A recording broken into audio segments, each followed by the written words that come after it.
家好啊，我係小美老師啊，咁咧真係好耐冇見啦，哎呀，因為近排都真係比較忙啦，因為佢哋都復晒課咁樣，咁啊不過唔緊要啦，我都會繼續喺嚟緊呢幾集咧，我都會繼續去分享一下我嘅數學嘅教學嘅，咁咧都係會講一年級、二年級同埋五年級嘅，咁同埋咧我都會去講下我今年咧呢一班嘅小一裏邊咧佢俾我嘅學到嘅嘢啦，咁同埋我都會同各位家長去分享一下咧呢一個小一嘅適應啦，咁啊希望大家多多支持啦。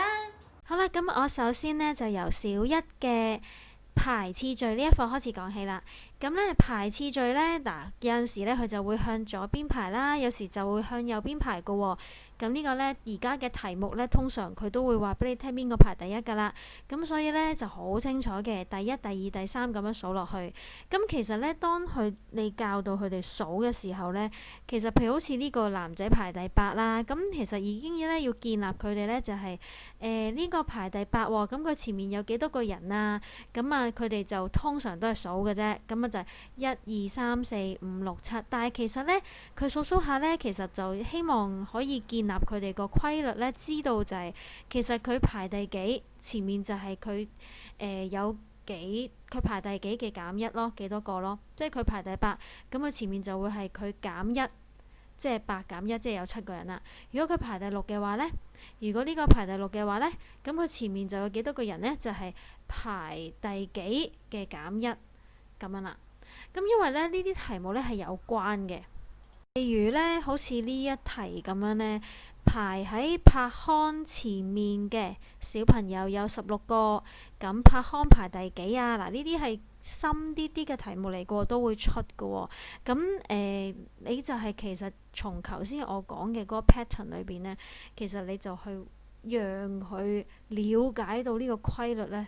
咁呢，有小朋友呢係識得講到出嚟。如果佢柏康前面有16個小朋友嘅話，咁其實柏康就係加一啦，即係話柏康就排第17啦。係呢一個方法呢，其實係小朋友講俾我聽㗎。咁因為呢喺上面呢個圖畫裏邊呢，其實係冇柏康喺度㗎。咁呢，佢哋就好傻豬呢，咁呢就以為呢最尾嗰個人呢，咁佢咪數咯，數1、2、3、4、5、6、7、8、9、10、11，咁啊12，就以為呢柏康係排第12，咁但係其實就唔係嘅。咁呢一方面呢，就要小心啦。另外，亦都有一種題目呢，就係話，譬如呢度咁有幾個小朋友喺度排隊啦。咁啊，如果呢，譬如話，呢一個人呢，佢已經攞咗氣球走咗咯喎，咁呢就會問翻你喎。咁如果係咁嘅話，咁究竟呢個小朋友會排第幾啊？咁樣嗱，咁呢個呢，我都有教佢哋嘅，我就會話，因為呢，佢哋就會即係以為冇咗呢個人啦。咁冇咗呢個人，咪以為佢排第3咯。咁但係唔係嘅，其實呢，你要即係我哋都要話俾佢哋聽呢，就係其實呢個人走咗呢，即係話前面嗰2個人都走咗噶啦。咁所以呢度呢，就冇晒噶啦。咁所以呢，佢呢就會排第1啦。咁講完排次序之後呢，應該就會係去到2至18嘅分解同合成噶啦。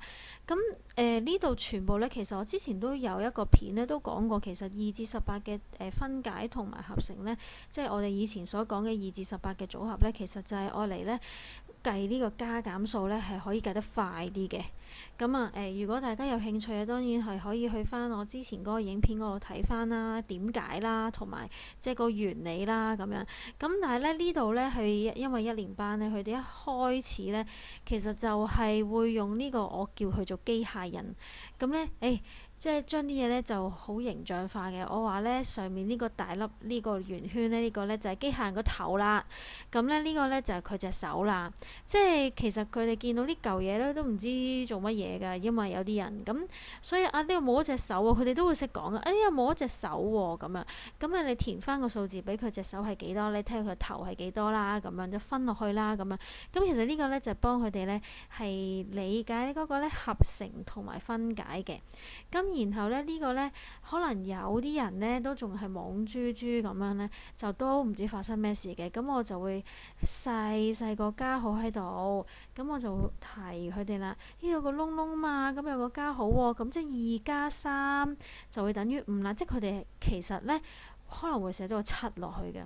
咁啊，只不過佢哋唔知要寫啲乜嘢咯。咁所以呢度呢，就要提一提佢哋啦。咁樣，咁譬如呢個譬如減乜嘢等於3呢？咁樣，咁你咪可以呢度嗱，如果呢個你放咗個3落去啦，咁你冇咗呢一個，咁咪剩翻咩啊？咁咪剩翻3咯，係咪？咁所以呢個答案就係2啦，咁樣。咁你都可以用呢個方法咧去即係同佢哋講解嘅。先呢，我就講到咧呢個機械人啦。咁啊呢個機械人呢，係佢哋自己講出嚟㗎，係話呢個機械人呢，兩隻手都冇咗咁樣。咁我話係啊，咁你幫佢填翻個數字啦。咁有學生呢，就填2同埋8喎。咁咧有啲又亂填喎，又唔知填6啊7啊咁樣啦。咁我就話你要望翻個圖畫喎。咁其實呢，我哋即係老師出題目呢，其實我哋即係一開始呢，我哋可能有啲淺啲嘅題目呢，其實都係會叫佢哋要依圖依。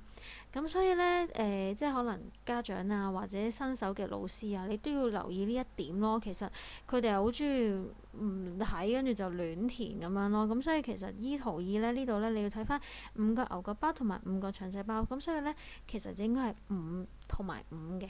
我呢，其實喺之前嘅影片呢，都有同大家分享過呢，呢個2至18嘅分額同埋合成。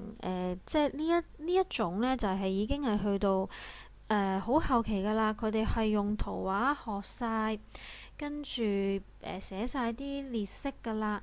咁然之後去到呢度呢，呢個屋仔我就會形容佢為一個屋仔，我就會同佢哋講嗱，啲屋仔呢，你睇下2啦，開始3啦、4啦，跟住會越嚟越高嘅喎個屋仔。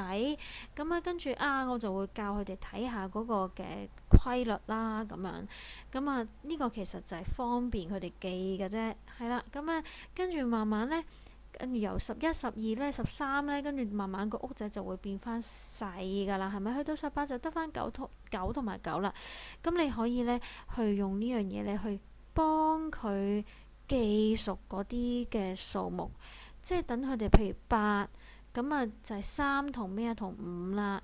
咁譬如9，咁啊5同咩就同4啦，係需要啲時間記，同埋需要啲時間去到掌握嘅。咁啊得閒又記下，得閒又玩下背下砌下數字，填下窿窿咁樣啦。咁啊好有趣，其實佢哋都覺得好得意㗎呢一樣嘢。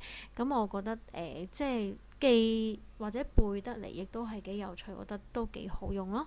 好啦，咁今日呢就暫時講到呢度先，下一次我就會講埋呢個2年級嘅減法啊。好啦，拜拜。